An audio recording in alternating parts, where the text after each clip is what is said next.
Guys story में दिखाए गए सब कैरेक्टर और सीन जगह सब इमेजिनेशन है, काल्पनिक रूप से एक स्टोरी इमेजिनेशन स्टोरी है और स्टोरी को मनोरंजन के लिए बनाया गया है। इससे किसी भावनाओं और लोगों को ठेस नहीं पहुंचती है। चलो शुरू करते स्टोरी। मुझे तुम्हारा झूठा खाना ज्यादा पसंद है।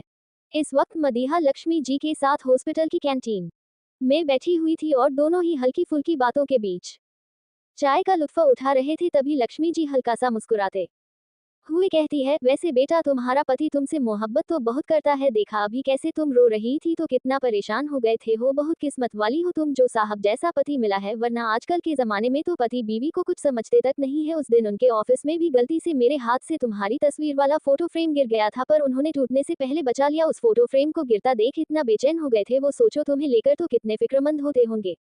मदीहा बड़े इत्मीनान से उनकी बातें सुन रही थी। जब उन्होंने कहना खत्म हुआ किया तो वो कुछ सोचते हुए कहती है, अक्सर हमें बचाने वाला या हमसे बेहद मोहब्बत करने वाला ही जानकर या अनजानकर हमारा दिल सबसे ज्यादा दुखा देता है और फिर हम चाहकर भी उन चीजों को भुला नहीं सकते।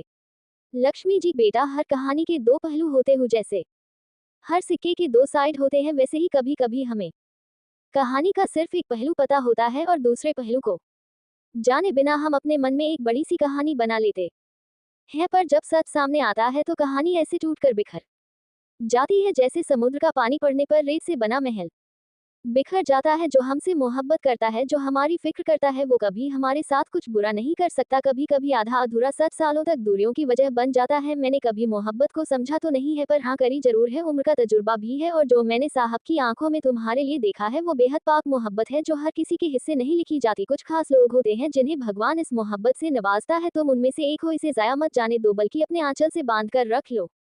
मदीहा बड़े ध्यान से उनकी बातें सुन रही थी। कहने को तो उसने बहुत कहानियां पढ़ी थी किताबों में, पर लक्ष्मी जी के शब्दों में एक सच्चाई थी, एक हकीकत का आईना हो। वो भी उनकी बातों के बारे में सोच ही रही थी कि तभी लक्ष्मी जी आगे कहती है, और वैसे भी साहब तो अच्छे पति होने के साथ एक अच्छे इंसान भी है। उन्होंने जिस वक्त हमारी मदद की है ना, हमें उम्मीद नहीं थी कि कोई करेगा भी। जिस तरह वो हमें इंसाफ दिलाने के लिए आगे आए, और अभी भी रात को हमने बस एक फोन किया और वो फटाफट हॉस्पिटल आ गए, इसमें उनकी ईमानदारी दिखती है। बहुत से लोग हैं जिनसे डर कर लोग उनकी इज्जत करते हैं, पर साहब की इज्जत लोग इसलिए करते हैं क्योंकि वो इस इज्जत के हकदार है। तुम बहुत किस्मत वाली हो जो तुम्हें एक ऐसा आदमी अपने हक में मिला है, जो दूसरों के बारे में कुछ करने से पहले सोचता भी नहीं। तो सोचो जब बात तुम्हारी आएगी तो वो क्या कर गुजर जाएगा। उनके मुंह से अदनान की तारीफ सुनकर मदीहा को बहुत प्राउड फील हो रहा था। उसके चेहरे पर एक बड़ी सी मुस्कुराहट आ जाती है जो जाने का नाम ही नहीं ले रही थी। जब लक्ष्मी जी ने अपनी बात खत्म की तो वो अपने चाय के कप में चम्मच घुमाते हुए हल्का सा मुस्कुरा कर कहती, वो ऐसे ही है, हमेशा दूसरों के बारे में सोचना आता है, उन्हें खुद के बारे में कभी कुछ सोचते ही नहीं है। उसकी बात सुनकर लक्ष्मी जी कहती है, तो तुम हो ना साहब के बारे में सोचने के लिए, उनका ख्याल रखने के लिए, उनकी जरूरत के बारे में फिक्र करने के लिए। अगर एक बीवी अपने पति का ख्याल नहीं रखेगी तो कौन रखेगा। फिर उन्हें देखकर यह कहना कुछ गलत नहीं होगा कि वो तुम्हारा बहुत अच्छे से ख्याल रखते हैं, तो तुम्हारा भी फर्ज है उनका ख्याल रखना। उनकी बात सुनकर उसके हाथ जो चाय के कप में चम्मच घुमा रहे थे एकदम से रुक जाते और उसके जहन में ख्याल आता है, ख्याल रखना क्या कभी सच में उसने अदनान का ख्याल रखा था? नहीं, उसने ऐसा कुछ नहीं किया था, बल्कि उसने तो सिर्फ उसके लिए परेशानियों की वजह क्रिएट की थी, उसे परेशान किया था और शायद उसके साथ बदतमीजी भी की थी। पर वहीं दूसरी तरफ अदनान जो हमेशा उसके लिए हर वक्त खड़ा रहा जब उसे जरूरत थी किसी की, क्या वो इतनी खुदगर्ज है कि उसने कभी इन सब के बारे में सोचा ही नहीं? वो आज भी अपने उस पास्ट को लेकर बैठी है जिसमें शायद अदनान की कोई गलती भी नहीं थी, या शायद थी भी तो क्या इतनी बड़ी थी जिसकी सजा उसे वो आज तक देती आ रही है। उसके जज्बातों को नजरअंदाज कर कर वह भी यही सब सो रहे थे कि उसे इस बात का अंदाजा भी नहीं हुआ कि कब अदनान वहां जाकर ठीक उसके सामने बैठ गया है। अदनान एक नजर उसे देखता है जो किसी ख्याल में घूम थी, फिर लक्ष्मी जी की तरफ देखकर कहता है, आप जाकर अब उनसे मिल सकती हैं, होश आ गया है उन्हें। उसके कहने पर वो वहां से चली जाती है और मदीहा जिसका ध्यान अपने ख्यालों में था वो होश में आती है और एक नजर अदनान की तरफ देखती है। वो थका हुआ सा चेहरा, बिखरे बाल, हल्की लाल आंखें और थकावट। वो पूरी रात नहीं सोया था और अभी भी यहाँ उसके सामने बैठा हुआ था। मदीहा को आज उसे देखकर बार बार एहसास हो रहा था कि वो किस हद तक मतलबी है। उसने कभी ध्यान ही नहीं दिया कि उसने खाना खाया है या नहीं खाया, वो ठीक से सोया है या नहीं, उसकी तबीयत ठीक है या नहीं। वो अभी यही सब सोच रही थी कि तभी उसे अपने हाथ पर अदनान का हाथ महसूस हुआ और उसकी आवाज उसके कानों में आई जो कह रहा था, तुम्हें यहाँ इस तरह नहीं आना चाहिए था, अभी तुम्हारी तबीयत ठीक नहीं है ना, एक काम करो, तुम ड्राइवर के साथ घर जाओ और आराम करो, ओके। उसकी बात सुनकर वो फौरन कहती है, नहीं मैं नहीं जाऊंगी, मैं यही रहूंगी आपके पास। उसकी आवाज सुनकर और उसके ये शब्द सुनकर अदनान की आंखें जैसे उस पर ठहर गई। उसने कहे भले ही बहुत नॉर्मल शब्द थे, पर पता नहीं क्यों अदनान को इसका मतलब कहीं ज्यादा गहरा लगा। पर फिर उसकी हेल्थ को मद्देनजर रखते हुए वह दोबारा उसे समझाते हुए कहता है, कपकेक ट्राई टू अंडरस्टैंड बच्चा, अभी तुम्हें भी रेस्ट की जरूरत है और मुझे यहाँ अभी और वक्त लगेगा, कुछ चीजें सॉर्ट आउट करना है, तुम घर जाओ। मदीहा को पता था कि सीधे सीधे उससे बात नहीं मनवाई जा सकती, इसलिए वो उसकी बात को पूरी तरह से नजरअंदाज करते हुए पूछती है, आपने कुछ खाया सुबह से? अदनान उसके अचानक से यह पूछने पर जरा हैरान हुआ, क्योंकि अक्सर वो ऐसे सवाल तो नहीं करती थी, पर आज कर रही थी और राज तो वो उसे कुछ अलग ही लग रही थी। पहले उसकी फिक्र में घर से रोते हुए यहाँ तक आना, फिर उसके पास रुकने की जिद करना और अब उसके खाने की परवाह, यह मदीना सिद्दीकी की फितरत में तो शुमार नहीं था। मदीहा उसकी खामोशी समझते हुए, इसका मतलब आपने कुछ नहीं खाया? एक बात बताए, आप इतने बड़े हो गए हैं, दिमाग आपका अभी भी छोटा ही है, खुद का भी ख्याल रखा कीजिए, कुछ तो थोड़ा बहुत खा लेते। जितना मुझे याद है कल रात को भी आपने डिनर नहीं किया था और अभी भी कुछ नहीं खाया, हद होती है बिल्कुल। फिर वही कैंटीन में काम कर रहे एक लड़के को हाथों के इशारे से अपने पास बुलाती है और उसे खाने की 2-4 डिशेज का नाम लेकर जल्दी से लाने के लिए कहती है। अदनान, जो उसे काफी देर से ऑब्जर्व कर रहा था, उसे छेड़ने वाले अंदाज में कहते हैं, तुम्हें फिक्र हो रही है मेरी? मदीहा उसकी बात सुनकर एक नजर उसे देखती है, फिर हल्की सी मुस्कुराहट के साथ उसकी आंखों में देखते हुए कहती है, हाँ हो रही है, क्यों नहीं होनी चाहिए, शौहर है मेरे, आप आपका ख्याल रखना, फिक्र करना मेरे जिम्मे में है, अगर आपका ख्याल मैं नहीं रखूंगी तो फिर कौन रखेगा, क्योंकि आपको तो सबका ख्याल रहता है सिवाय खुद की, तो मैंने सोचा क्यों ना आज से आपका ख्याल रखने की जिम्मेदारी मैं उठा लूं। अदनान उसके जवाब पर हैरानी से उसे देखने लगता है, उसे कम से कम इस जवाब की उम्मीद नहीं थी, उसने तो सोचा था कि हर बार की तरह वो इस बार भी मुकरेगी, पर आज तो उसने सिलेबस से आउट होकर जवाब दिया था। अदनान अभी भी हैरान आंखों से उसे देख रहा था, तब तक कैंटीन में काम कर रहा है वो लड़का खाना लेकर आ जाता है जिसे मदीहा ने लाने के लिए कहा था, और मदीहा खाना लेकर उसे वहां से जाने का इशारा करती है और खुद अदनान के लिए बड़े सलीके से खाना सर्व करने लगती है। वही अदनान उसे ये सब करते हुए खोए हुए अंदाज में पूछता है, क्यों कर रही हो ये सब कुछ? मदीहा खाने की प्लेट उसकी तरफ सरकाते हुए, क्यों नहीं करना चाहिए, और अगर मैं नहीं करूंगी तो फिर कौन करेगा, आप भी तो करते हैं ना मेरे लिए, तो बस समझ लीजिए मैं भी उसी हक से कर रही हूँ जिस हक से आप करते हैं। अब अदनान के पास कोई जवाब नहीं बचा था, इसलिए वो खामोशी से अपने सामने पड़ी प्लेट में से एक निवाला तोड़कर मदीहा की तरफ बढ़ता है। वो कुछ कहती उससे पहले ही वो कहता है, मुझे तुम्हारा झूठा खाना ज्यादा पसंद है। मदीहा भी कुछ नहीं कहती और चुपचाप खा लेती है। ऐसे ही अदनान एक निवाला उसे खिलाता और दूसरा खुद खाता, दोनों कैंटीन के इस नॉर्मल से खाने को भी बड़े प्यार से एंजॉय कर कर खा रहे थे और आसपास जितने भी लोग थे सभी उन्हें देख रहे थे। इस वक्त वो दोनों साथ में इतने प्यारे लग रहे थे कि कैंटीन में बैठे कुछ यंगस्टर्स ने तो अपने फोन में उनकी तस्वीर भी निकाल ली थी। जारी है 69 बारिश। 2 दिन ऐसे ही बीत गए। इस बीच अदनान ज्यादातर हॉस्पिटल में बिजी रहा और भी कुछ काम थे जो उसे सेटल करने थे, और मदीहा ने भी अपना सारा फोकस पढ़ाई पर कर लिया। वैसे भी कल से उसके एग्जाम शुरू होने वाले थे। हाँ, पर इस बीच एक चीज जरूर बदली थी और वो था मदीहा का बिहेवियर। ज्यादा ना सही पर अब वो अदनान की थोड़ी बहुत फिक्र करने लगी थी। पिछले इन 2 दिनों में अदनान के पास भी ज्यादा वक्त नहीं था, वो किसी तरह चीजों को मैनेज कर रहा था और जो उसके पास फ्री टाइम बचता उसमें आराम करने की जगह वो मदीहा को पढ़ा देता, क्योंकि उसके एग्जाम्स भी नजदीक थे। रात 10:30 बजे अदनान की कार हवेली के बाहर आकर रुकती है। आज किसी काम की वजह से वो सारा दिन व्यस्त था। बाहर मौसम भी बड़ा अजीब हो रहा था, न जाने इस शुरू के दिसंबर में बारिश ने कहां से आकर दस्तक दे दी थी। अभी बारिश शुरू तो नहीं हुई थी, पर बारिश होने के आगाज जरूर दिख रहे थे। आसमान पूरी तरह से कई बादलों से भरा पड़ा था और बीच बीच में बिजलियां भी कड़क रही थी। अदनान अंदर आता है तो हॉल में कोई नहीं था और वैसे भी काफी रात हो गई थी, इसलिए वहां पर किसी का होना मुमकिन भी नहीं था इस वक्त। वो भी बिना ज्यादा ध्यान दिए सीधा ऊपर अपने कमरे की तरफ चला जाता है, पर जब वो कमरे में आता है तो यहाँ का माहौल जरा अलग था। पूरे बिस्तर पर किताबें बिखरी हुई थी और मदीहा मैडम स्टडी टेबल पर सिर रखे सुकून से सो रही थी। ये देखकर वो अपना सिर नागवारी में हिला देता है, पर अब उसे भी आदत हो गई थी मदीहा के बिहेवियर को। उनकी शादी को अभी 10 दिन भी नहीं हुए थे, पर अदनान ये जरूर समझ गया था कि इस लड़की से सवाई की उम्मीद करना बेवकूफी के सिवाय कुछ नहीं है। वो अंदर आता है और एक नज़र बेड पर बिखरे सामान को देखकर सीधा स्टडी टेबल के पास जाता है, तो वो उसकी मासूम सी बीवी अपनी खुली किताब पर सर रखे परसुकून होकर सो रही थी। ठंड की वजह से उसकी वो छोटी सी तीखी नाक और गोलू मोलू गाल हल्के हल्के लाल हो गए थे। वो छोटी सी तो थी ही और लड़की भी बिल्कुल गुड़िया की तरफ थी, नाजुक, पर बस अब तक जब तक तुम उसे छेड़ो ना। उसके चेहरे पर कुछ जुल्फें अपना ठेरा जमाए हुई थी और अदनान को अनायास ही उन जुल्फों से शदीद जलन हुई। किसी बहुत बड़े शायर ने कहा है कि मर्द तो अपनी मोहब्बत को छू कर गुजरने वाली हवाओं का भी दुश्मन होता है, और यह बात अदनान पर बिल्कुल सटीक बैठती थी। वो आहिस्ता से अपने हाथ आगे बढ़ाकर उन जुल्फों को पीछे करने लगता है। तभी उसकी छुअन से मदीहा की आंख खुल जाती है और किसी का टंच महसूस कर कर वो फौरन हड़बड़ाते हुए उठ जाती है, पर फिर सामने अदनान को देखकर उसे एक सुकून की सांस आती है और वो अपने हाथ की मुट्ठी बनाकर अपनी आंखों को रगड़ते हुए नींद में ही कहती है, आप आ गए। प्रश्नवाचक चिन्ह डॉट। इस वक्त वो किसी 5 साल की मासूम सी बच्ची की तरह लग रही थी जिस पर अदनान को बड़ा लाड़ आ रहा था। वो उसके चेहरे को अपने हाथों से थामकर बारी बारी हल्का सा छुपकर उसकी दोनों नींद से भरी आंखों को चूमता है, फिर हल्का सा दूर होते हुए कहता है, थक गई है मेरी जान। मदीहा जो अभी भी उसकी होठों की छुअन को अपनी आंखों पर महसूस कर रही थी, फौरन उसके सवाल पर कहती है, आपको पता मैंने आज बहुत पढ़ाई करी पर अभी भी पूरी एक यूनिट रिवाइज करना रह गया है, अब मैं क्या करूं। उसे ऐसे परेशान होता देख अदनान उसकी किताबों को बंद कर कर उसे कंधों से पकड़कर खड़ा करते हुए बेहद प्यार से कहता है, बस अब बहुत पढ़ लिया, अब खुद को आराम दो, वैसे कुछ खाया है तुमने। उसके सवाल पर वो सिर नीचे कर कर चुपचाप ना में सिर हिला देती है तो अदनान उसकी लापरवाही देखकर जरा डांटते हुए कहता है, व्हाट इज दिस कपकेक, मैंने तुम्हें पहले भी कहा है कि तुम्हारी हेल्थ को लेकर मैं कोई लापरवाही बर्दाश्त नहीं करूंगा, जान सकता हूँ ऐसा क्या हो गया था जो तुमने खाना स्किप किया। मदीहा उससे नजरें चुराते हुए कहती है, वो मैं भूल गई थी। अदनान उसे घूरते हुए, तुमसे और उम्मीद भी क्या करी जा सकती है बेवकूफ लड़की।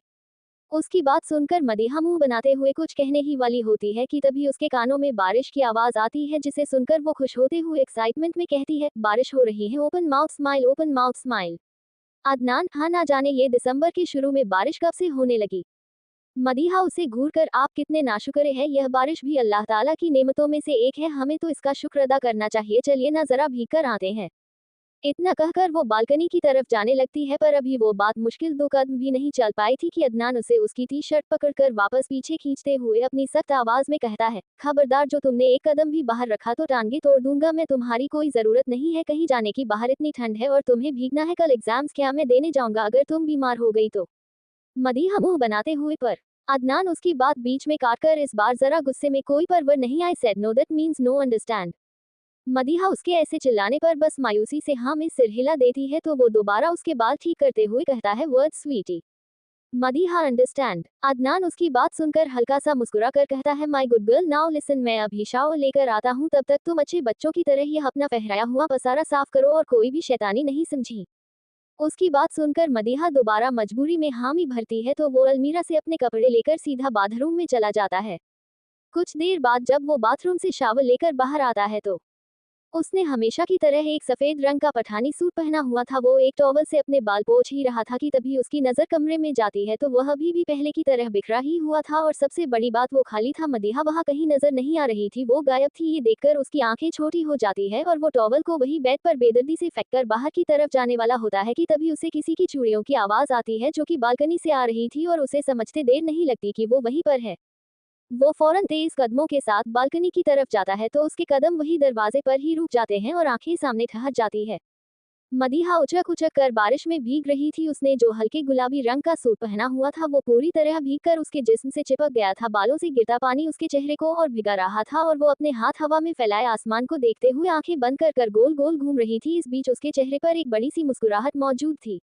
अदनान बालकनी के दरवाजे पर खड़ा उसे ही देख रहा था। कितनी मासूम मोहब्बत थी उसकी, छोटी छोटी चीजों से खुश हो जाना, कभी जिद करना तो कभी रूठ कर बैठ जाना, कभी प्यार से समझाना तो कभी अपनी ही नादानियां पर आंसू बहाना, वो सबसे अलग थी, सबसे मुख्तलिफ, डिफरेंट। ये छोटी सी 5 फुट 2 इंच की लड़की उसके सारे गुरूर को चुटकियों में तोड़ कर रख देती थी और वो चाह कर भी ना उससे कुछ कह पता था ना कर पता था। वो अभी एकटक उसी ही निहार था कि तभी उसकी चूड़ियों की आवाज सुनकर वो होश में आता है और उसे एहसास होता है कि बाहर किस कदर ठंड है और ये लड़की बिना किसी स्वेटर के बारिश में ठंडे पानी में भीग रही है। यह एहसास होते ही उसका चेहरा एकदम सख्त हो जाता है और वह लंबे लंबे कदम बढ़ाते हुए उसके पास जाता है। मदीहा जो अभी पूरी तरह बारिश में ही खोई हुई थी कि कोई अचानक उसका हाथ पकड़कर उसे अपनी तरफ खींचता है और वो किसी चौड़े चट्टान जैसे सीने से जा टकराती है। वो घबराकर नजरें उठाकर देखती है तो अदनान बेहद खतरनाक नजरों से उसे ही देख रहा था। यह महसूस करते ही वो ऊपर से नीचे तक कांप जाती है। अब ये कपन ठंड के कारण थी या उसकी नजरों के कारण, इसका पता तो शायद मदीहा को खुद भी नहीं था। अब तक बारिश और तेज हो चुकी थी और अदनान भी पूरी तरह भीग चुका था। वो उसे गुस्से में देखते हुए कहता है, तुम सच में निहायत ही बेवकूफ हो। कभी कभी तो मुझे समझ नहीं आता कि मैंने एक लड़की से शादी की है या किसी यूकेजी के बच्ची को अडॉप्ट किया है। तुमसे ज्यादा अकल तो एक 5 साल के बच्चे में होती है कि इतने ठंडे पानी में नहीं रहना। और ये दिसंबर में कौन सा शौक चढ़ा है भीगने का, तुम्हें मना किया था ना मैंने, फिर क्यों आए बाहर। मदीहा उसकी पकड़ से छूटने की कोशिश करते हुए हड़बड़ाते हुए कहती है, वो मैं तो बस बालकनी का दरवाजा बंद करने आई थी। फिर मैंने सोचा थोड़ा सा भीग लेती हूँ, फिर पता नहीं बारिश कब आएगी। उसकी बात सुनकर अदनान का गुस्सा और बढ़ जाता है और वो उस पर चिल्लाते हुए कहता है, तुम्हें अंदाज भी है कितनी ठंड है, अभी अगर तुम्हें कुछ हो गया या बीमार पड़ गई तो एग्जाम्स का क्या होगा। मदीहा चिढ़कर, मैं कोई छोटी बच्ची थोड़ी ना हूँ जो बस इतना सब भीगने में बीमार पड़ जाऊं। अदनान उसकी बात काटते हुए, अगर तुम 1 घंटा भी बैठकर रो लो ना तो तुम्हें बुखार चढ़ जाता है, तो यह पानी तो इतना ठंडा है बेवकूफ लड़की। उसकी बात सुनकर मदीहा चुपचाप अपना सिर झुका लेती है। अदनान का मन तो कर रहा था कि उसे बहुत डांट लगाए, पर अपनी बाहों में घड़ी इस लड़की को हल्का हल्का कप कंपाते देख उसे उसकी फिक्र होने लगती है और वो खुद को जूरा शांत करते हुए कहता है, अभी अंदर चलो, तुम्हें तो मैं बाद में बताता हूँ। उसकी बात सुनकर मदीहा भी चुपचाप अंदर जाने लगती है, क्योंकि फिलहाल उसकी डांट से बचने का इससे बेहतर तरीका कोई नहीं था। पर आज जैसे कायनात भी उन्हें नजदीक लाना चाह रही थी, वो अभी एक कदम ही आगे बढ़ी थी कि तभी अचानक उसका पैर फिसल जाता है और वो गिरने ही वाली होती है कि अदनान फौरन उसका हाथ पकड़कर तेजी से उसे अपनी तरफ खींचता है, जिससे वो सीधा उसके सीने से आकर लगती है। दोनों के कपड़े पूरी तरह भीग चुके थे और उनकी बॉडी एक दूसरे को फील हो रही थी। मदीहा फौरन उससे दूर होती है, पर अदनान उसे कमर से पकड़कर और नजदीक खींच लेता है। वो दोनों इस वक्त बिल्कुल नजदीक थे और एकटक एक दूसरे की आंखों में ही देख रहे थे। जहां मदीहा अपनी आंखों में हया लिए उसे देख रही थी, वहीं अदनान का ध्यान सिर्फ उसके लाल होठों पर था जो कुछ पानी की बूंदों से भींगे हुए थे, और उन्हें देखकर अचानक अदनान को प्यास लगने लगती। मदीहा भी उसके आगोश में खड़ी कपकपा रही थी, जिससे उसके होंठ भी कपकपा रहे थे और अदनान के अंदर की तलब बढ़ा रहे थे। उसे अचानक उनकी फर्स्ट किस याद आई जो बेहद इमोशनल थी, और पता नहीं अचानक उसे क्या हुआ, वो उसके ऊपर झुककर उसके होठों पर अपने होंठ रख देता है और मदीहा बस खामोश खड़ी रह जाती है। जारी है, फिर भी तुमको चाहूंगा। मदीहा और अदनान दोनों इस वक्त बिल्कुल नजदीक थे और एकटक एक दूसरे की आंखों में ही देख रहे थे। जहां मदीहा अपनी आंखों में हया लिए उसे देख रही थी, वहीं अदनान का ध्यान सिर्फ उसके लाल होठों पर था जो कुछ पानी की बूंदों से भींगे हुए थे, और उन्हें देखकर अचानक अदनान को प्यास लगने लगती। मदीहा भी उसके आगोश में खड़ी कपकपा रही थी, जिससे उसके होंठ भी कपकपा रहे थे और अदनान के अंदर की तलब बढ़ा रहे थे। उसे अचानक उनकी फर्स्ट किस याद आई जो बेहद इमोशनल थी, और पता नहीं अचानक उसे क्या हुआ, वो उसके ऊपर झुककर उसके होठों पर अपने होंठ रख देता है और मदीहा बस खामोश खड़ी रह जाती है। उसे जैसे कुछ समझ ही नहीं आया कि अदनान ने किया क्या। वही अदनान उसका तो जैसे सब जवाब दे चुका था। वो भी एक मर्द था और उसके सामने उसकी बाहों में वो लड़की खड़ी थी जिससे वो इस दुनिया में सबसे ज्यादा मोहब्बत करता था। वो बेतहाशा उसे चूमे जा रहा था। इधर मदीहा को जैसे ही होश आया, वो उसे खुद से दूर करने की कोशिश करने लगती है, पर यह मुमकिन नहीं था। अदनान की पकड़ बहुत मजबूत थी उस पर, वो चाहकर भी उससे आजाद नहीं हो पा रही थी। इसलिए थक हार कर वो एकदम चुपचाप खड़ी हो जाती है, पर अदनान वो अभी भी उसे किस किए जा रहा था। बारिश का पानी उन दोनों को पूरी तरह भिगा रहा था और ना जाने कायनात की भी क्या टाइमिंग थी कि तभी पता नहीं कहां से गाने की आवाज आई। तुम मेरे हो, इस पल मेरे हो, कल शायद यह आलम न रहे। कुछ ऐसा हो तुम न रहो, कुछ ऐसा हो हम ये रास्ते अलग हो जाए, चलते चलते हम खो जाएं। मैं फिर भी तुमको चाहूंगा, मैं फिर भी तुमको चाहूंगा, मैं फिर भी तुमको चाहूंगा, मैं फिर भी तुमको चाहूंगा, इस चाहत में मर जाऊंगा, मैं फिर भी तुमको चाहूंगा, मेरी जान में हर खामोशी ले तेरे प्यार के नगमे गाऊंगा। ममम, मैं फिर भी तुमको चाहूंगा, मैं फिर भी तुमको चाहूंगा, इस चाहत में मर जाऊंगा, मैं फिर भी तुमको चाहूंगा। ऐसे जरूरी हो मुझको तुम, जैसे हवाएं सांसों को, ऐसे तलाशूं मैं तुमको, जैसे कि पेड़ जमीनों को। हंसना या रोना हो मुझे, पागल सा ढूंढूं मैं तुम्हें, कल मुझसे मोहब्बत हो न हो, कल मुझको इजाजत हो न हो, टूटे दिल के टुकड़े लेकर तेरे डर पे ही रह जाऊंगा। किसी रीडर की रिक्वेस्ट थी कि मैं इस मूवी के गाने को यूज करूं, सो कर दिया। अपना कमेंट अभी मिल नहीं रहा था तो मेंशन नहीं कर पाए। उम्मीद है आपको खुशी हुई होगी। दिल वक्त बीत रहा था, पर अदनान की किस और इंटेंस होती जा रही थी जो अब मदीहा संभाल नहीं पा रही थी। वो पहले से ही नाजुक सी थी, उससे अदनान का इतना पेंशन भरा किस संभाला नहीं जा रहा था। पर अदनान तो अपने इमोशंस में इतना खो चुका था कि उसे कोई होश ही नहीं रहा। करीब 20 मिनट बाद जब मदीहा की सांसें बिल्कुल उखड़ने लगी, तक जाकर उसने उसे छोड़ा तो वो जोर जोर से सांसें ले रही थी। उसकी आंखें तक धीरे धीरे बंद होने लगी थी। अदनान अभी भी काफी नॉर्मल था। वो मर्द था, उसमें ऑब्वियसली उससे ज्यादा स्टैमिना था। वो जोर जोर से खांसते हुए अभी भी सांस ले रही थी और अदनान वो अभी भी मदहोश नजरों से उसे देख रहा था। उसकी कातिल नजरें अभी भी उसके होठों पर टिकी हुई थी, जो उनकी इस इंटेंस किस के बाद और ज्यादा पल्पी लग रहे थे। ऊपर से उन पर वो पानी की बूंदें। इन सब में अदनान खुद भी यह बात भूल चुका था कि वो दोनों अभी भी बारिश में भीग रहे हैं। जब कुछ पल बाद मदीहा ने अपनी सांसें कंट्रोल कर ली तो वो नजरें हल्की सी उठाकर अदनान को देखती है। उसका पूरा चेहरा कश्मीरी सेब की तरफ हो गया था, बिल्कुल लाल। चेहरे पर हया, शर्म, घबराहट साफ दिख रही थी, जिसे देखकर अदनान एक बार फिर खुद पर से काबू खोने लगा था। इस बीच दोनों एकदम खामोश थे। अदनान से जब और सब्र नहीं हुआ तो वो आगे बढ़कर दोबारा उसकी कमर से पकड़कर उसे अपने करीब कर लेता है, और इससे पहले कि वो कुछ कह पाती उसके होंठ दोबारा मदीहा पर थे और वो दोबारा उसे पैशनेटली किस कर रहा था। पर इस बार उसकी किस जरा वाइल्ड थी। वो उसे कमर से ही पकड़कर अपनी गोद में उठा लेता है और अपने आप ही मदीहा के पैर उसकी कमर पर रेप हो जाते हैं। उसने बहुत बार अपनी किताबों में किसस के बारे में पढ़ा था, पर उसका खुद का ये पहला एक्सपीरियंस काफी मुख्तलिफ था। उसे अदनान का चट बुरा भी नहीं लग रहा था। हाँ, वो थोड़ा वाइल्ड था, पर उससे कहीं ज्यादा मोहब्बत थी उसकी चट में, जो उसे और पिघला रही थी। वो उसे वैसे ही गोद में उठाकर कमरे में अंदर लाता है। मदीहा के हाथ भी अनायास ही उसके कंधों पर कस गए थे, पर जब वो और ज्यादा वाइल्ड होने लगता है तो मदीहा से संभाला नहीं जा रहा है। वो थी भी तो नन्ही जान, हाँ बहुत छोटी नहीं थी, पर उसके लिए यह जरा अनएक्सपेक्टेड था। उसके हिसाब से तो उसकी पहली दूसरी किस सब हो गई थी, पर अब उसे कौन बताए ये पहली बार नहीं था। अब दोबारा उसकी सांसें उखड़ने लगती है तो वो खुद को जरा दूर करने की कोशिश करती है, पर अदनान को कोई होश नहीं था, जिसके कारण मदीहा की पकड़ उसके कंधों पर कस गई थी और उसके नाखून अदनान की स्किन को घायल कर रहे थे। कुछ मिनट बाद अदनान मदीहा से हल्का सा दूर होता है और अपना सिर उसके सिर से जोड़ लेता है। दोनों ही लंबी लंबी सांसें ले रहे थे। अदनान तो जल्दी ही नॉर्मल हो जाता है, पर मदीहा अभी भी शांत नहीं हुई थी और लंबी लंबी सांसें ले रही थी। ये देखकर अदनान उसे अपने सीने से लगाकर उसकी पीठ धीरे धीरे सहलाते हुए बेहद नॉर्मल वॉइस में कहता है, शांत, एकदम शांत, relax, take a deep breath. उसके कहने पर वो धीरे धीरे लंबी लंबी सांसें लेती है और जल्दी ही नॉर्मल हो जाती है, पर वो अभी तक बिल्कुल खामोश थी, उसने कुछ कहा नहीं था। उसे शांत देखकर अदनान जरा रिलैक्स होता है, पर तभी वो नोटिस करता है कि मदीहा की पूरी बॉडी कांप रही है और यह होना जाहिर भी था, दिसंबर की ठंडी सर्दी में वो बारिश में भीगी थी। ये देखकर वो उसे वैसे ही गोद में लिए बाथरूम में आता है और उसे नीचे उतारता है। मदीहा जो अभी तक खामोश थी वो उसकी छून से अब सहने लगती है। अदनान हल्का सा उसके ऊपर झुकते हुए कहता है, व्हाट हैपेंड? शर्म आ रही है? उसकी बात सुनकर भी वो कुछ नहीं कहती, पर उसके चेहरे की वो रंगत अदनान को उसका हाल दिल साफ साफ बयां कर रही थी। उसे खामोश देखकर अदनान की नजर उसके भीगे कपड़ों पर जाती है, जो पूरी तरह ट्रांसपेरेंट हो गए थे। ये देखकर वो कहता है, I think you should get change. उसकी बात सुनकर मदीहा एक नजर खुद को देखती है और अपना ये हाल देखकर उसकी हालत खराब हो जाती है और वो खुद को छिपाने लगती है। ये देखकर अदनान उसे उसकी कमर से पकड़कर अपने नजदीक खींचते हुए उसके कान के पास झुककर उसकी अलों को मदहोशी में चूमते हुए कहता है, तुम्हें शर्माने की जरूरत नहीं है, ये सब कुछ मेरा ही है और मुझे ही देखना है, क्यों ना आज ही कुछ हदों को तोड़ दिया जाए। I think I should help you in a shower. काफी अच्छे से नहला दूंगा तुम्हें।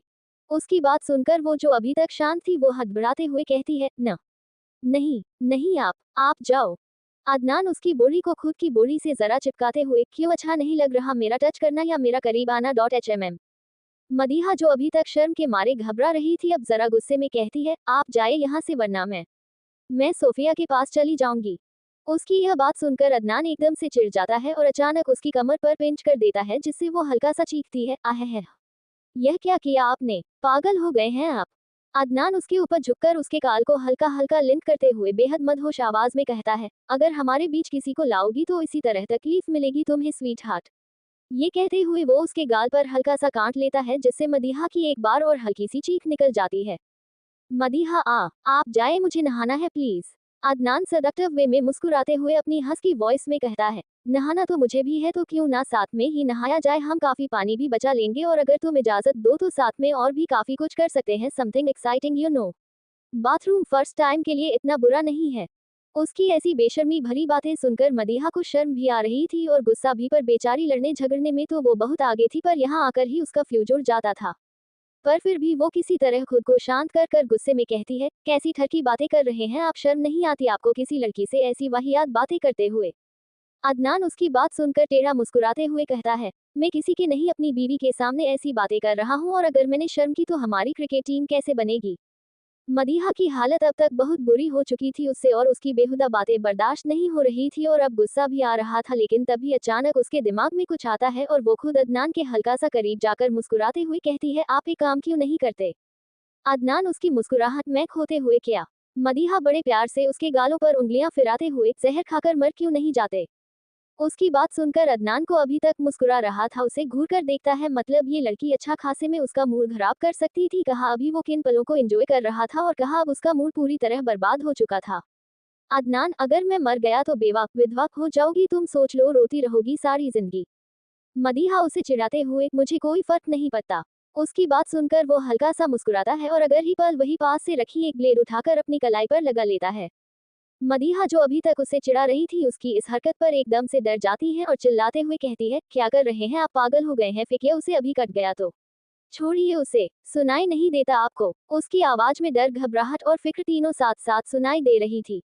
वही अदनान बस मुस्कुराते हुए उसे देख रहा था। उसे ऐसे मुस्कुराते देख उसे और गुस्सा आता है और वो चिढ़ कर कहती है, मैंने कहा फेंकिए उसे, वरना मुझसे बुरा कोई नहीं होगा, बता रही हूँ मैं। उसकी बात सुनकर अदनान उस बलिद वही रख देता है और उसके पास आकर उसके गालों पर हाथ फेरते हुए कहता है, जान निकल जाती है तुम्हारी मुझे तकलीफ में देखकर और कहती हो फर्क नहीं पड़ता, मैंने पहले भी कहा है दोबारा दोहरा रहा हूँ, I am a criminal lawyer, जान मुझसे कुछ नहीं छिपता कर दिया ना तुम्हें गलत प्रूफ। उसकी बात सुनकर मदीहा गुस्से में कहती है, बहुत ही वाहियात हरकत थी यह। अदनान मुस्कुराते हुए, थैंक यू कपकेक, पर अब तुम जल्दी से नहाकर चेंज करो वरना I would not mind helping you. इतना कहकर वो उसके गाल को चूमकर वहां से चला जाता है और मदीहा बस गुस्से में उसे देखती रह जाती है। जारी है, you are such a self obsessed man. Madiha bathroom से फ्रेश होकर बाहर आती है तो कमरा बिल्कुल पहले की तरह साफ सुथरा था, खाना भी कॉफी टेबल पर लग चुका था और अदनान ने भी अपने कपड़े बदल लिए थे। वो सोफे पर बैठा अपना फोन स्क्रॉल कर रहा था, उसके चेहरे पर वही सीरियसनेस थी जो हमेशा होती थी, कोई उसे देखकर कह नहीं सकता था कि अभी कुछ मिनट पहले ये बंदा किस कदर रोमांटिक था। वो बड़े सीरियसनेस के साथ अपने फोन में कुछ देख रहा था और लगातार स्क्रॉल कर रहा था। मदीहा ने भी इस वक्त एक ब्लैक कलर का चिकन का सूट पहना हुआ था। अदनान को देखकर दोबारा उसके गाल शर्म से लाल होने लगते हैं, वो घबरा रही थी, आज उसकी प्रेजेंस में वो अभी भी बस वही खड़ी एकटक उसे देख ही रही थी कि तभी उसके कानों में अदनान की गहरी मगर शांत आवाज आती है, अगर मुझे निहारना हो गया तो आज खाना भी खाना है तुम्हारा, पता नहीं पर मुझे जिंदा रहने के लिए खाने की जरूरत है, तुम तो खैर मेरा दिमाग खाकर भी जी सकती हो पर मैं तो तुम्हारा दिमाग खा नहीं सकता, क्या करें हैं ही नहीं तुम्हारे पास। उसकी बात सुनकर मदीहा, जिसका चेहरा अभी तक शर्म से लाल था, वो गुस्से में लाल हो जाता है और वो लंबे लंबे कदम लेकर उसके पास आते हुए उसे घूर कर कहती है, क्या करें, ऊपर अल्लाह ताला जब दिमाग दे रहा था ना तब सारा का सारा आपको ही दे दिया, मेरे लिए बचा ही नहीं, तभी तो आप अपना दिमाग हमेशा वहां भी लगाते हैं जहां जरूरत नहीं है और जब देखो मेरे मामलों में दखल देते रहते हैं।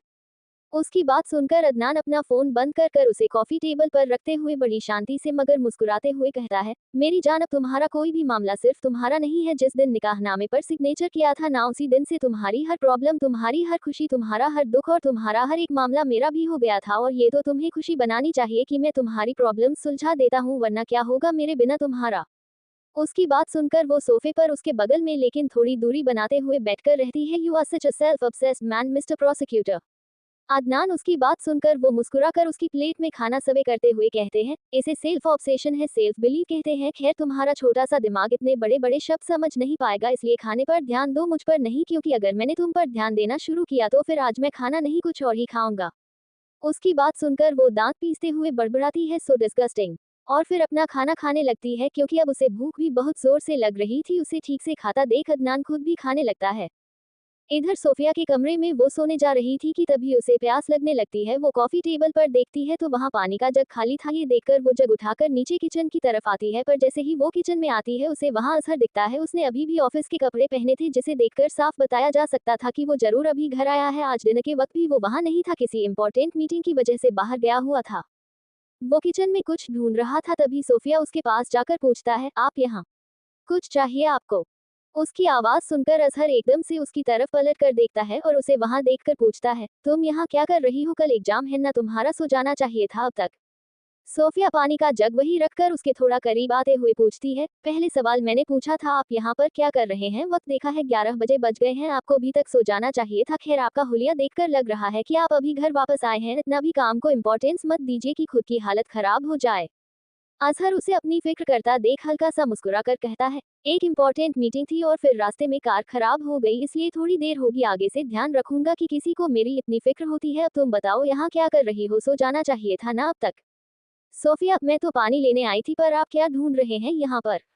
अजहर, कुछ नहीं, वो मुझे भूख लग रही थी तो डिनर के बारे में सोच रहा था, पर लगता है आज मैं कुछ ज्यादा ही लेट हूँ, खाना बचा ही नहीं है।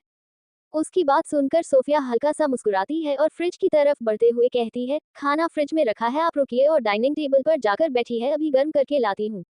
अजहर, नहीं तुम जाओ, तुम्हें सो जाना चाहिए, कल एग्जाम है तुम्हारा, आई विल मैनेज। उसकी बात सुनकर सोफिया, जो लगभग खाना फ्रिज से निकाल चुकी थी, एक नजर उसे घूरते हुए कहती है, मैं कर रही हूँ ना, जैसे आपको मेरी फिक्र है मुझे भी है, और वैसे भी अभी अपने गर्म करना शुरू किया ना तो अपने हाथ और जला लेंगे, गैस तक तो ठीक से ऑन करना आती नहीं आपको, इसलिए चुपचाप रुकिए, अभी 5 मिनट में हो जाएगा। उसे खुद को इस तरह हक से डांटता देख अजहर बस मुस्कुराता रह जाता है और वही किचन स्लैब से टिकर अपने हाथ बांधकर एकटक प्यार से उसे देखने लगता है। सोफिया का ध्यान भी खाना गर्म करने में ही था। कुछ देर बाद खाना गर्म हो जाता है तो वो दोनों मिलकर उसे डाइनिंग टेबल पर लगाते हैं और सोफिया उसे ठीक से खाने का कहकर जाने वाली होती है कि तभी अजहर उसका हाथ पकड़ लेता है। वह उसकी तरफ ना समझी से देखती है तो वह उसे देखते हुए बड़े प्यार से कहता है, अगर हो सके तो थोड़ी देर यहीं रुक जाओ, बस 5 मिनट में खा लूंगा मैं, फिर चली जाना। उसकी बात सुनकर वह मुस्कुराते हुए ही उसके बगल में चेयर खींच कर बैठ जाती है और अजहर खाने का पहला निवाला तोड़ते हुए उससे पूछता है, तुमने खाया था? सोफिया, हाँ मैंने खा लिया था, अब आप खा लीजिए। उसकी बात सुनकर वह भी अपना खाना खाने लगता है। कुछ देर दोनों के बीच एकदम खामोशी थी, तभी अजहर कुछ सोचते हुए पूछता है, एक बात पूछूं तुमसे? सोफिया, हाँ पूछिए। अजहर, तुम खुश तो हो ना जो बड़ों ने हमें लेकर फैसला किया है उससे? मेरा मतलब है हमारी मंगनी हो गई थी और उस वक्त तुम तैयार भी नहीं थी, तो तुम शादी करना चाहती हो ना मुझसे? देखो कभी मैं तुमसे पूछ नहीं पाया पर आज पूछता हूँ, तुम खुश हो इस फैसले से? उसके सवाल में एक बेचैनी थी जो सोफिया बहुत अच्छे से समझ सकती थी। वह मुस्कुराते हुए कहती है, जब पहले पहले अम्मी ने कहा था कि सब लोगों ने फैसला लिया है कि आपकी और मेरी मंगनी हो जाए, तब मैं डर गई थी, इसलिए नहीं क्योंकि आप अच्छे इंसान नहीं थे, आप तो बहुत अच्छे इंसान हैं, यकीन मानिए। शायद भाई के बाद मेरी जिंदगी के सबसे अच्छे शख्स आप हैं। पर अचानक से कहने से मैं डर गई थी, फिर सब ने समझाया और मदीहा ने भी कहा कि आप मेरे लिए बेस्ट होंगी, तो मैंने मना नहीं करा और फिर बीते 3 सालों में आपको देखने का नजरिया ही बदल गया। मैं बहुत खुश हूँ अजहर जी, ऐसा मत सोचिए कि कुछ भी जबरदस्ती है मेरे साथ। अगर मैं खुश नहीं होती तो एक पल में ही सगाई तोड़ देती। आप जानते हैं ना, हमें घर में बचपन से सिखाया गया है कि अगर कुछ पसंद ना हो तो मना कर दो। पता नहीं मदीहा को लेकर घर वालों की सोच ऐसे कैसे बदल गई, पर मैं तो बहुत खुश हूँ, मैं आपसे सच में शादी करना चाहती हूँ। उसकी बात सुनकर अजहर के चेहरे पर एक बड़ी सी मुस्कुराहट आ जाती है और वो कुछ सोचते हुए कहता है, जब अम्मी ने मुझे कहा था कि वो तुम्हारी मंगनी मेरे साथ कराना चाहती है, तो यकीन मानो मैं सबसे ज्यादा खुश था। मैं तुम्हारे लिए जो फील करता हूँ वो मुझे ठीक से अभी पता तो नहीं, पर इतना जानता हूँ कि तुम्हारे बगैर जिंदगी गुजारने का ख्वाब में भी नहीं सोच सकता। हमेशा से मेरा फोकस सिर्फ काम को लेकर था। अब्बू के जाने के बाद हम लोग यहाँ पर आ गए और फिर मामू के बिजनेस में दिमाग लगा लिया। जिंदगी मैं कभी और किसी को जगह ही नहीं दे पाया, पर तुम खास थी। तुम्हें याद है जब मैं पहली बार यहाँ आया था अब्बू के इंतकाल के बाद और बहुत अकेला फील कर रहा था? अदनान भाई भी यहाँ पर नहीं थे, तो तुमने मुझे संभाला था। तब से मैं तुम्हारे साथ जिंदगी गुजारने के ख्वाब देखता था। तब लगता था कि यह ठीक नहीं है क्योंकि कोई नहीं मानेगा, फिर बड़े होने के बाद किस्मत में देखो क्या खेल खेल हमारी मांगनी हो गई। पर कहीं ना कहीं रिग्रेट था कि शायद तुम इन सबसे खुश नहीं हो, और आज तुम्हारी मंजूरी मिलने के बाद वो तकलीफ भी दूर हो गई। उसकी बात सुनकर सोफिया बस मुस्कुराते हुए उसे देख रही थी। उसके बाद दोनों की थोड़ी बहुत हल्की फुल्की बातों की बात ही दौरान अजहर ने खाना खत्म किया, फिर प्लेट्स को किचन में रखकर वो दोनों एक दूसरे को मुस्कुराते हुए देखकर अपने अपने कमरे की तरफ से चले गए। इधर अदनान और मदीहा के कमरे में दोनों ने खाना खा लिया था। इस बीच वो दोनों खामोश थे। मदीहा की तो वैसे ही हिम्मत नहीं हो रही थी उससे कुछ कहने की, क्योंकि अदनान के बिगड़ते बनते मूड स्विंग से वो डर गई थी। एक पल को रोमांटिक हो जाता तो अगले ही पल कुछ और। खाना खाने के बाद अदनान को जैद का फोन कॉल आता है, तो वो सीधा फोन लेकर बालकनी में चला जाता है और फोन उठाते ही है तो दूसरी तरफ से जैद कहता है, गुड इवनिंग सर। अदनान अपनी सख्त आवाज में पूछता है, क्या खबर है? जैद, सर वो जहान गाजी का भाई आपसे मिलना चाहता है। आज 2-3 बार उनके असिस्टेंट ने हमें कांटेक्ट करने की कोशिश की है। अदनान, ऐसे तो हजारों लोग हैं जो मुझसे मिलना चाहते हैं, पर मैं इतनी आसानी से तो किसी से मिलता नहीं, और इन लोगों से तो बिल्कुल नहीं। तड़पने दो थोड़ा, इतनी आसानी से मुलाकात हो जाएगी तो मजा कैसे आएगा? और हाँ, मैंने तुमसे कहा था ना कि उसके भाई की इन्फॉर्मेशन निकालो। काम हुआ? जैद, हाँ सर हो गया काम, इन्फॉर्मेशन है मेरे पास, मैं आपको कल सुबह अपडेट करता हूँ। अदनान, गुड। इतना कहता वो फोन कट करके वापस कमरे में आता है तो उसकी आंखें छोटी हो जाती है, क्योंकि मदीहा पहले ही ऊपर से नीचे तक खुद को ब्लैंकेट में कवर करके बेड पर अपनी साइड खुद में सिमटी लेटी हुई थी। ये देखकर वो नागवारी में सिर हिलाता है और सारी लाइट्स ऑफ कर कर खुद अपनी साइड आकर लेट जाता है, पर उसकी नजरें अभी भी मदीहा पर ही थी, जो ऊपर से नीचे तक पूरी तरह खुद को ब्लैंकेट में कवर करके लेटी हुई थी और जाग रही थी। कुछ देर तक उसे घूरते रहने के बाद अदनान कहता है, कपकेक कम हियर। पर मदीहा उसे कोई जवाब नहीं देते। वो अभी भी ऐसे लेटी हुई थी जैसे बहुत गहरी नींद में सो रही हो, पर अदनान को पता था वो कोई सो वो नहीं रही, बस नाटक कर रही है। अपनी बात अनसुनी होता देख इस बार वो जरा तेज और सख्त आवाज में कहता है, तुम चुपचाप आ रही हो मेरे पास या मैं आऊं? क्योंकि अगर मैं आया फिर हम दोनों में से कोई नहीं सोने वाला आज। उसकी धमकी सुनकर मदीहा वैसे ही ब्लैंकेट में पूरी तरह कवर हुई ही रोल करते हुए बिल्कुल उसके पास आ जाती है। उसकी इस हरकत पर अदनान उसके सिर पर हल्का सा मारता है और ब्लैंकेट से उसका चेहरा बाहर निकलता है, तो वो किसी बिल्ली के बच्चे की तरह चमचमाती आंखों से उसे ही देख रही थी। अदनान उसे अपनी बाहों में भरकर घूरते हुए कहता है, मेरे पास रहा करो, अगर ज्यादा दूर जाने की कोशिश करोगी ना तो हथकड़ी से बंद कर रख लूंगा अपने साथ। मदीहा, आपको किसी ने बोला है आप बहुत ज्यादा इरिटेटिंग है और इतनी वाहियात बातें करते हैं कि मेरे कानों से खून निकलने लगता है। उसकी बातें सुनकर अदनान उसे और कसकर खुद से चिपकाते हुए घूर कर कहता है, मैं तो सिर्फ बातें ही करता हूँ, तुम तो हरकतें ऐसी करती हो कि मेरा दिल चाहता है कि या तो तुम्हें किसी बिल्डिंग से नीचे टपका दूं या पंखे से बांधकर पंखा चालू कर दूं, पर अफसोस मैं ऐसा कुछ नहीं कर सकता। उसकी बात सुनकर मदीहा बड़बड़ाते हुए कहती है, चंगेज खान, अकडू, डायनासोर के पूर्वज। अदनान अपनी आंखें बंद करके उसका छोटा सा चेहरा अपने सीने में छुपाते हुए धीरे धीरे उसके बालों में हाथ फिराते हुए कहता है, चलो अब मुझे बाद में गालियां दे देना, अभी सो जाओ, क्योंकि अगर तुम सुबह मेरी पहली आवाज पर नहीं उठी तो मैं तुम्हें सीधे ले जाकर बाथटब में पटक दूंगा, समझी। मदीहा, और आपसे उम्मीद भी क्या की जा सकती है। उसकी इस बात पर अदनान कुछ नहीं कहता और मदीहा भी उसकी कमर में अपने हाथ लपेट लेती है। अब कहीं ना कहीं उसे भी आदत हो गई थी उसे कडल कर कर सोने की और दिन भर की शैतानियों के बाद थमने के कारण कुछ ही देर में वो गहरी नींद में थी। उसके सो जाने के बाद अदनान एक नजर उसे देखता है, फिर हल्का सा झुककर उसके माथे को चूम लेता है और खुद को और उसको अच्छे से ब्लैंकेट में कवर करके गहरी नींद में चला जाता है। जारी है। रियान एंड यास्मीन। अगली सुबह आज मदीहा का पहला इम्तिहान था और उसके कमरे के हालात कुछ अजीब ही थे। वो जल्दी जल्दी तैयार होते हुए अपनी सारी चीजें तैयार कर रही थी और अदनान वो उसे उसका एडमिट कार्ड, पेन बॉक्स सब कुछ दे रहा था कि कहीं कुछ भूल न जाए। इस बार इस वक्त उन्हें देखकर ऐसा लग रहा था जैसे यूनिवर्सिटी जाने से पहले अम्मी बच्चों को सारी चीजें समझती है, ना कि यह ना भूल जाओ वह ना भूल जाओ। फिलहाल अदनान वही भूमिका निभा रहा था। अजीब सा रिश्ता था इनका। अदनान उसके लिए वो बन जाता था जिसकी उसे जरूरत होती थी, कभी अब्बू की तरह प्रोटेक्ट करना, कभी अम्मी की तरह केयर करना, कभी भाई बहन की तरह झगड़ा करना और फिर एक हामिद शौहर की तरह मोहब्बत करना। जब वो पूरी तरह तैयार होकर बैग लेकर नीचे जाने वाली होती है तो अदनान आगे बढ़कर उसका हाथ पकड़कर उसे अपनी तरफ खींचता है और प्यार से समझाते हुए कहता है, ठीक से पेपर करना, पहले सारे क्वेश्चंस पढ़ना, जो आंसर आए वह पहले करना और जो नहीं आए उन्हें बाद के लिए छोड़ देना, ठीक है। बिल्कुल भी घबराना मत, तुमने बहुत अच्छे से पढ़ाई की है, मुझे पता है तुम अच्छा करोगी। ये सुबह से 12वीं बार था जब वह ये सब चीजें बोल रहा था। अब मदीहा को भी चिढ़ होने लगी थी, इसलिए वो चिढ़ते हुए कहती है, मैं कोई छोटी बच्ची नहीं हूँ, आप मुझे सुबह से कितनी बार यह बातें बोल चुके हैं। मैं ना पहली बार एग्जाम देने नहीं जा रही हूँ, पूरा स्कूल बिता दिया मैंने एग्जाम देते देते। अदनान, तब की बात अलग थी, तब तुम बड़ी मुश्किल से पास होती थी, पर इस बार तुम्हें टॉप करना है, समझी, इसलिए अपने दिमाग ज्यादा मत चलाओ। मदीहा, आप एक मौका नहीं छोड़ते मेरी बेइज्जती करने का। अदनान मुस्कुराते हुए, बेइज्जती उनकी की जाती है जिनकी कोई इज्जत हो, और फिलहाल तो तुम्हारी कोई इज्जत नहीं है, तो पहले इज्जत बनाओ, समझी। मदीहा उसे घूरकर, अब आप ज्यादा नहीं बोल रहे हैं, और हाँ, आज ना सुबह उठकर सबसे पहले आपकी शक्ल देखी थी मैंने, तो अब मुझे लग रहा है एग्जाम शायद मेरा कुछ अच्छा नहीं जाएगा। अदनान, वजह चाहे कुछ भी हो, अगर तुम्हारा एग्जाम अच्छा नहीं गया तो मुझसे बुरा कोई नहीं होगा, समझी तुम। मदीहा, अरे उसके लिए एग्जाम का बुरा जाना जरूरी नहीं है, क्योंकि आपसे बुरा तो वैसे भी कोई नहीं है। पता नहीं कौन सा गलत काम किया था मैंने जिसके अजर में अल्लाह ताला ने आपको मेरी किस्मत में लिख दिया है, अफसोस। अदनान शांति से उसकी बातें सुन रहा था। अब उसे उसकी बातों पर गुस्सा नहीं आता था, क्योंकि अब वो समझ गया था कि इस बेवकूफ लड़की का कुछ नहीं हो सकता।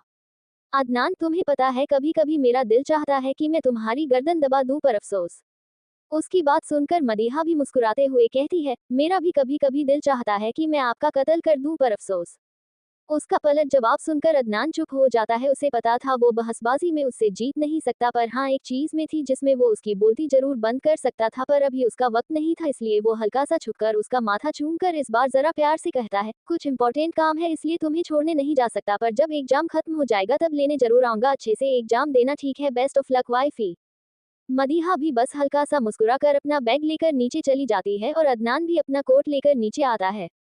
सब लोग साथ में नाश्ता करते हैं, पर अदनान पहले ही निकल गया था, उसे कुछ काम था, इसलिए नाश्ते के बाद मदीहा और सोफिया रियान के साथ यूनिवर्सिटी के लिए निकल जाते हैं। वो ही उन्हें छोड़ने जाने वाला था। आज गाड़ी में सोफिया, रियान भाई अपना गाड़ी पहले यास्मीन के घर पर रोक देना, जरा उसका ड्राइवर फ्री नहीं है तो वो हमारे साथ ही चलेगी। उसकी बात सुनकर रियान चिढ़ते हुए कहता है, मैं उस छिपकली को अपने साथ कहीं नहीं लेकर जाऊंगा।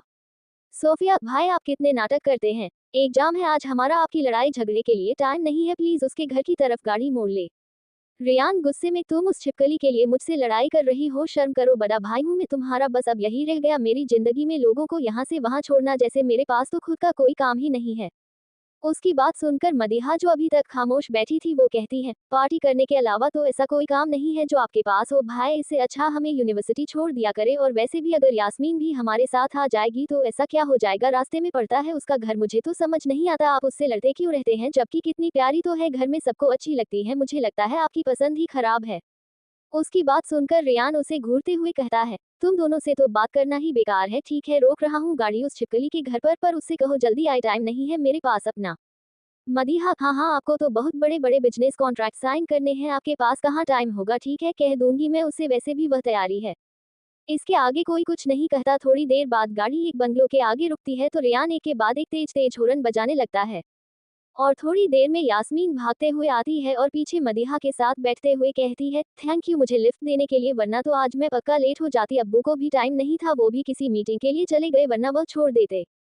मदीहा कुछ कहती उससे पहले ही रियान यास्मीन को घूरकर बड़े एटीट्यूड से कहता है, उन्हें नहीं मुझे थैंक यू बोलो, वो तो मेरा दिल बड़ा है इसलिए मैं तुम्हें लिफ्ट देने के लिए मान गया, समझी। उसकी बात सुनकर यास्मीन उसे देखकर चिढ़ते हुए कहती है, या अल्लाह किस मनहूस की शक्ल देख ली, अब तो मैंने पक्का फेल होना है। उसकी बात सुनकर रियान गुस्से में कहता है, ओ रियली खुद कुछ पढ़ा नहीं है तो मुझ पर दोष डाल रही हो कनिंग। यास्मीन, ओ हेलो शक्ल देखी है अपनी, मैं तुम्हारी तरह नहीं हूँ जो चीटिंग कर कर पास हो, बिना पढ़े भी टॉप कर सकती हूँ, समझे। उन दोनों को ऐसे लड़ता देख सोफिया खिसियाते हुए कहती है, बस करो कितना लड़ोगे और लेट हो रहा है हमें भाई, प्लीज चलो। उसकी बात सुनकर रियान एक नजर पीछे बैठी यास्मीन को घूरता है जो पहले से ही उससे घूर रही थी, फिर गाड़ी स्टार्ट करता है। रास्ते भर ड्राइव करते करते बार बार उसका ध्यान यास्मीन पर ही था जो पीछे बैठी मदीहा से कोई टॉपिक डिस्कशन कर रही थी। वो चिढ़ते हुए अपने मन में सोचता है, ये लड़की मुझे जितनी इरिटेटिंग लगती है पता नहीं क्यों उतनी ही अपनी तरफ अट्रैक्ट करती है, देखो कैसे इग्नोर कर रही है, यह नहीं कि एक नजर देख ले, सच अ सेल्फिश पर्सन। कुछ देर बाद उनकी कार कॉलेज के बाहर आकर रुकती है तो सोफिया, मदीहा और यास्मीन निकलकर अंदर जाने लगते हैं। तभी यास्मीन नोटिस करती है कि वो अपना बैग कार में ही छोड़ आई है, इसलिए उन्हें आगे जाने का कहकर खुद कार के पास वापस आती है तो रियान कार के बाहर ही खड़ा था और उसके हाथ में उसका बैग भी था। इस वक्त कार से टेक लगाए वो बड़ा हैंडसम लग रहा था, सफेद टी शर्ट और ब्लू जीन्स में। यास्मीन उसके पास जाकर अपना बैग लेने के लिए हाथ बढ़ाती है तो रियान अपना हाथ पीछे खींचते हुए कहता है, प्यार से मांगो तभी मिलेगा। यास्मीन उसे घूरते हुए, प्यार से और तुमसे, मेरी जूती इधर दो मेरा बैग, वरना यही सबके सामने पिट जाओगे। रियान उसकी धमकी सुनकर हल्का सा मुस्कुराता है और उस बैग को और ऊपर करते हुए कहता है, तो फिर लेकर दिखाओ। उसकी बात सुनकर यास्मीन चारों तरफ देखती है तो सब उन्हें ही देख रहे थे। ये देखकर वो उसके हल्के से नजदीक जाकर बैग लेने की कोशिश करते हुए धीरे से कहती है, रियान देखो सब हमें ही देख रहे हैं, गलत समझेंगे तो please just give me my bag. Riyan उसके ऊपर झुककर कहता है, समझने दो, मुझे कोई मसला नहीं है तुम्हारे साथ नाम जुड़ने पर। उसकी बात सुनकर यास्मीन बस एक टक उसे देखती रह जाती है, पर फिर अचानक से थोड़ा उचककर उसके हाथ से वो बैग लेकर दूर होते हुए कहती है, पर मुझे मसला है, मैं नहीं चाहती कि मेरा नाम एक छुछंदर से जुड़े। इतना कहकर वो जाने लगती है तो रियान उसका हाथ पकड़कर उसे गुस्से में देखते हुए दांत पीसकर कहता है, मुझे भी कोई दिलचस्पी नहीं है तुम जैसी छिपकली में, और हाँ मुझसे दूर रहा करो, क्योंकि अगर मुझे तुम गलती से भी पसंद आ गई ना तो फिर मुझसे दूर नहीं जा पाओगी। मेरी रगों में भी वही खून बहता है जो मेरे भाई अदनान सिद्दीकी के खून में बहता है, समझी।